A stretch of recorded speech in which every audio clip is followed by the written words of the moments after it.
नमस्कार। मैं सुनील कुमार आपका स्वागत करता हूं आपके अपने चैनल क्या ऐसा होता है में। दोस्तों, आप में से न जाने कितने लोग ऐसे होंगे जिनकी कुंडली में या तो किसी तरह का दोष है या फिर शास्त्रों के वचन को सत्य करने के लिए उज्जैन जाने वाले हैं। उज्जैन जाने से पहले इनके दिमाग में हर प्रकार का सवाल होता है। उज्जैन कैसे जाऊं, उज्जैन कौन सी जगह, कहां पे रुकना है, कहां पे खाना है, कैसे होगा, वो सारी जानकारी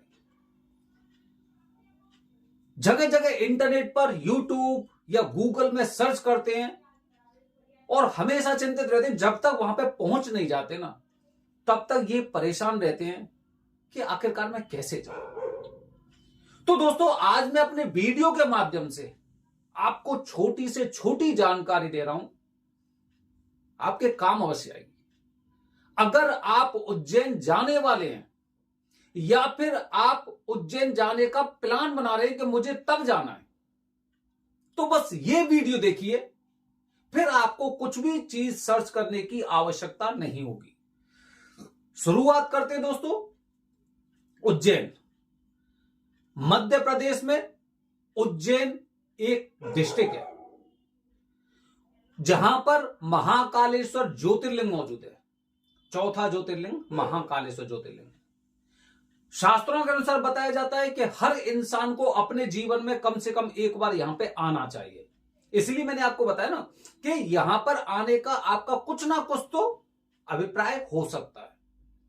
यहां पर कालसर्प दोष की पूजा भी होती है, यहां पर पितृदोष की पूजा होती है, यहां पर 1.25 लाख महामृत्युंजय मंत्र का जाप होता है, यहां पर राहु केतु के जाप होते हैं और यहां पर आप किसी भी तरह की पूजा आप यहां पे करवा सकते हैं।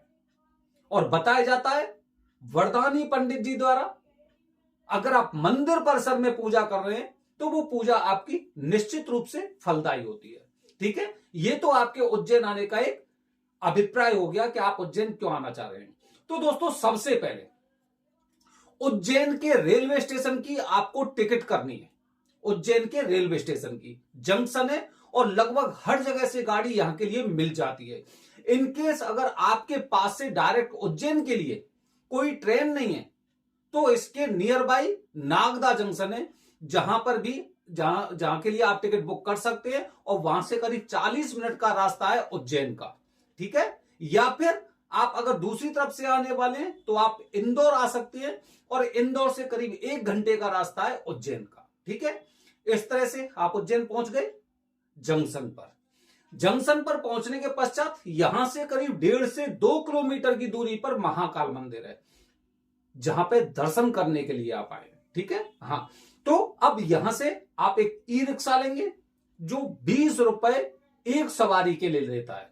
ठीक है, 20 रुपए में आप महाकाल मंदिर के पास पहुंच सकते हैं, पहुंच जाते हैं, अगर बैरिकेड नहीं लगे हुए हैं तो। ठीक है, तो आप 20 रुपए देकर वहां पे उतर गए। अब सबसे पहले जो इंसान सबसे पहले क्या क्या सोचेगा पहुंचने के पश्चात, कि सबसे पहले मुझे होटल मिले, मुझे रुकने का स्थान मिले, मैं कहां जाऊं, कैसे जाऊं। और ये सबसे बड़ी समस्या होती है। जब भी हम कहीं जाते हैं तो हमेशा सबसे पहले हम ये देखते हैं कि होटल अच्छा भी हो, सस्ता भी हो और मंदिर के नजदीक हो। ठीक है, तो दोस्तों, इसके लिए आपको उज्जैन से ई रिक्शा वाले से आपको बोलना है या तो हरसिद्धि माता या राम मंदिर या फिर हाटकेश्वर। ये तीन जगह आपको बोलने। इमली चौराहा भी बोल सकते हैं, इमली चौक भी बोल सकते हैं। ठीक है, इमली चौक से लेके हरसिद्धि माता तक काफी धर्मशालाएं। मैं उन लोगों की बात कर रहा हूं फिलहाल जो थोड़े से गरीब हैं। ठीक है, अमीर लोगों के लिए तो बहुत होटल हैं, लग्जरी होटल भी हैं, जहां पर आप 5,000 10,000 रुपए देकर एक रात के लिए रुक सकते हैं। ये मैं आपको बता रहा हूं एक कॉमन मैन के लिए, एक आम आदमी के लिए बता रहा हूं कि जहां पर आपको करीब 600 रुपए से लेके और 800 1000 रुपए में एक दिन के लिए रूम मिल जाता है, और जो बहुत अच्छे रूम होते हैं। हालांकि महाकाल मंदिर के पास ही एक ट्रस्ट की धर्मशाला है जो पंडित सूर्य नारायण धर्मशाला है। ये धर्मशाला बहुत अच्छी है, बहुत अच्छी। यहाँ पे साफ सफाई रहती है और माहौल बहुत अच्छा होता है। लेकिन अभी यहाँ पे अंडर कंस्ट्रक्शन है, मतलब मतलब पहले लोग यहाँ पे रहते तो थे, लेकिन अभी कुछ मरम्मत का काम चल रहा है, इस तरह से आप मान सकते हैं। तो हरसिद्धि माता से हाटकेश्वर धाम या फिर राम मंदिर तक आपको काफी धर्मशाला मिल जाएंगे। हो सकता है 400-500 रुपए में भी रूम मिल जाए, और थोड़ा सा अगर अच्छा रूम चाहिए आपको तो करीब 800 रुपए में आपको बड़े आराम से रूम मिल सकता है। इसका फायदा क्या है? इसका फायदा दोस्तों ये है कि यहां से जो मैंने आपको क्षेत्र बताया, एक तरफ शिप्रा नदी है जो रामघाट है, और दूसरी तरफ महाकाल बाबा है। ठीक है, तो इधर से आप स्नान करके आते हैं, अपने होटल पे अपने गीले कपड़े रखिए, और गीले कपड़े रखने पर पश्चात अच्छे से वस्त्र वगैरह पहन के आप मंदिर जा सकते हैं। ठीक है, ऐसा नहीं कि आपको थोड़ा सा उल्टा पड़े, बल्कि बिल्कुल एकदम परफेक्ट बता रहा हूं मैं आपको। ठीक है, यहां पे आप रुक सकते हैं। यहां पे आप अब इसके बाद जब आप रुक गए तो रुकने के पश्चात आपको खाने के लिए यहां पर महाकाल ट्रस्ट का भंडारा लगता है, लंगर लगता है, हमेशा चलता है, और फ्री में मिलता है, फ्री में खाना मिलता है। बस आपको थोड़ी सी सावधानी रखनी होगी कि इसका जो कूपन मिलता है वो महाकाल मंदिर के अंदर ही मिलता है। ठीक है, इसीलिए सबसे पहले आपको महाकाल के अंदर आना होगा, महाकाल मंदिर में आना होगा, और वहां पर एक काउंटर है, और काउंटर से आप ये खाने का कूपन ले सकते हैं। ये कूपन दिखाइए और वहां पे आप खाना खा सकते हैं। दिन में 2 बार खाना मिलता है यहाँ पे, दोपहर में करीब 12-1 बजे तक, 2 बजे तक खाना मिलता है, और उसके पश्चात शाम को करीब 6-7 बजे से और 8 बजे तक, 6 से 8 बजे तक खाना मिलता है, जहां पे बहुत अच्छा खाना होता है, स्वादिष्ट खाना होता है, और जिस तरह से मतलब ये मान के चलिए कि वो भगवान का प्रसाद ही है, इसलिए अच्छा लगता है। मैं तो जब भी जाता हूं तो वहीं पे खाना खाता हूं, फ्री का खाना मिलता है और बहुत अच्छा खाना होता है। वैसे अगर आपकी कुछ ऐसी श्रद्धा बनती है तो आप वहां पे कुछ पैसे दान कर सकते हैं, वहां पे डोनेट कर सकते हैं। ठीक है, तो आप उज्जैन पहुंच गए, उज्जैन पहुंचने पश्चात आपने रूम ले लिया, रूम के पश्चात आपका खाना पीना हो गया। ठीक है, वैसे भी अगर आप ये देखेंगे तो यहां पर आपको 10 रुपए में चाय मिल जाती है, खाने की थाली भी करीब 100 रुपए के आसपास में आपको मिल जाती है अगर आपको होटल का खाना खाना है। अच्छा खाना आपको महाकाल मंदिर के सामने ही जो दूसरा वाला गेट है उसका उधर की तरफ आप देखेंगे तो वहां पे काफी वो सारी होटल हैं, तो जहां पे आप खाना खा सकते हैं। ठीक है, हम तो भंडारे का ही खाना खाते हैं, जितने दिन भी रुकते हैं भंडारे का ही खाना खाते हैं। तो आपका खाना हो गया। अच्छा, अब दर्शन, इसमें 2 तरह से दर्शन होते हैं। ठीक है, एक आप जनरल लाइन से जाइए, उसमें थोड़ी सी ज्यादा भीड़ होगी, और एक आप वीआईपी टिकट लेकर भी आप यहां पे दर्शन कर सकते हैं, जो करीब 250 रुपए की टिकट है। ठीक है, तो उसका जाने का रास्ता दूसरा है और उससे जाने का रास्ता दूसरा है, जो जनरल वाले उसमें बहुत ज्यादा भीड़ होती है। ठीक है, जिस इंसान को जिसका उद्देश्य ऐसा है कि मैं उज्जैन जा रहा हूं तो मैं भस्म आरती जरूर करवाऊंगा या मुझे भस्म आरती देखनी है, ठीक है, उन लोगों को 1 महीने पहले प्लान करना चाहिए कि भस्म आरती की बुकिंग ये ऑनलाइन करें। ठीक है, क्योंकि वहां पर आकर बहुत मुश्किल है, आप मान के चलिए बहुत मुश्किल है, क्योंकि काफी लोग ये सोचते हैं लाइन में लगकर हम कूपन ले लेंगे, पास ले लेंगे भस्म आरती का।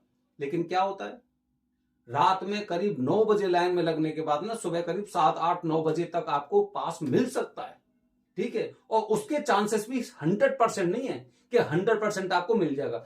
इसलिए पहले से प्लानिंग करिए। ठीक है, करीब 1 महीने 1.5 महीने से आप तैयार हो जाइए, और रात में 12 बजे, सुबह का इंतजार मत करिए, रात में जैसे ही 12:01 होंगे अगले दिन का स्लॉट खुल जाता है, तो आपको उस समय ऑनलाइन बुकिंग कर सकते हैं।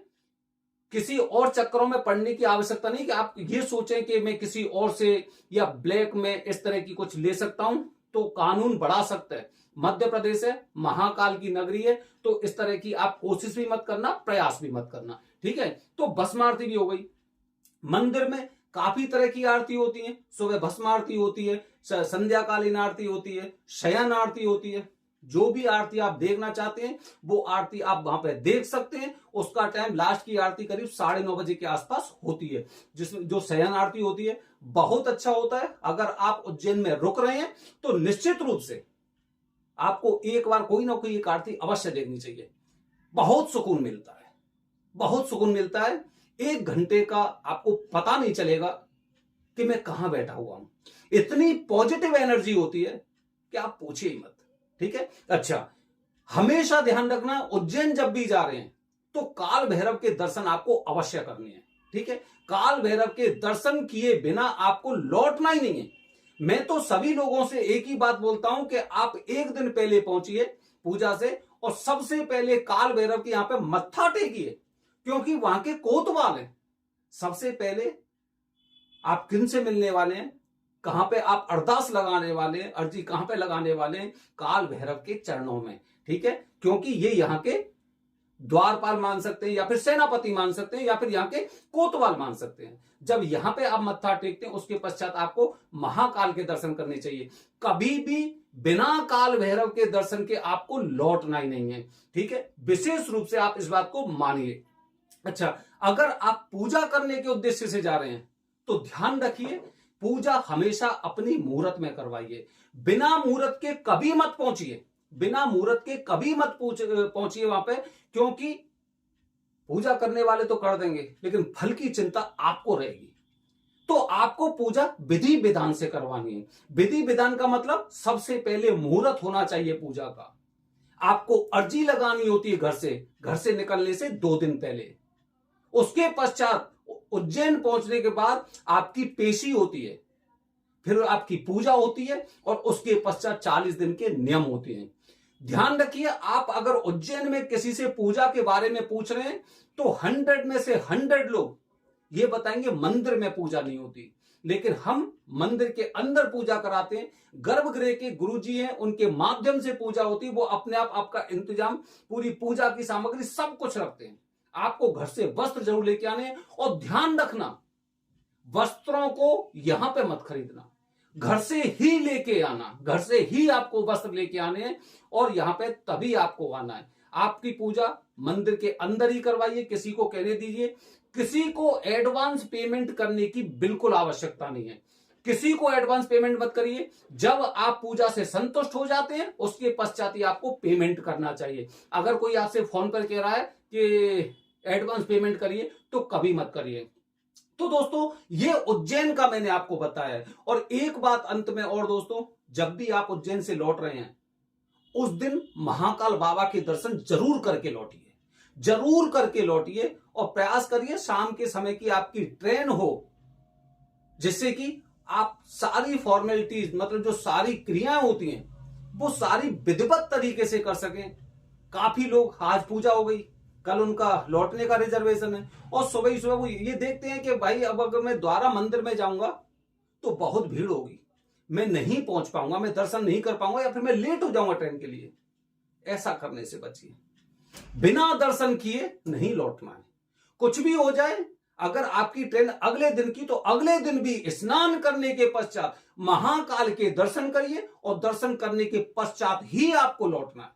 इस बात का आपको विशेष रूप से ध्यान रखना है। और अंत में, सबसे अंत में एक बात और दोस्तों, ज्यादातर हम लोग प्रसाद चढ़ाते हैं, तो प्रसाद हमारे घर में ना काफी दिनों तक रखा रहता है। अगर ये प्रसाद आपके घर में खराब होता है ना, तो आप पर दोष लगता है, क्योंकि ये प्रसाद एक तरह से अमृत की तरह होता है। और ये आपके घर में जितने दिन रखा रहेगा ना, जितने ज्यादा दिन रखा रहेगा, आपके घर में समस्या उत्पन्न हो सकती है। प्रसाद को जल्दी से जल्दी आपको खत्म कर देना, चाहे बांटिए या घर परिवार के साथ खाइए उसे, लेकिन ज्यादा दिनों तक प्रसाद नहीं रखना चाहिए, ठीक है। अगर कोई समस्या हो, कोई और सवाल हो, कुछ और जिज्ञासा हो आपकी, कुछ और जानना चाहते हैं, कमेंट बॉक्स में अवश्य लिखें। और अगर आपको ये जानकारी अच्छी लगती है तो हर हर महादेव कमेंट बॉक्स में जरूर लिखिए। बने रहिए हमारे चैनल के साथ दोस्तों। हर हर महादेव। हरि ओम।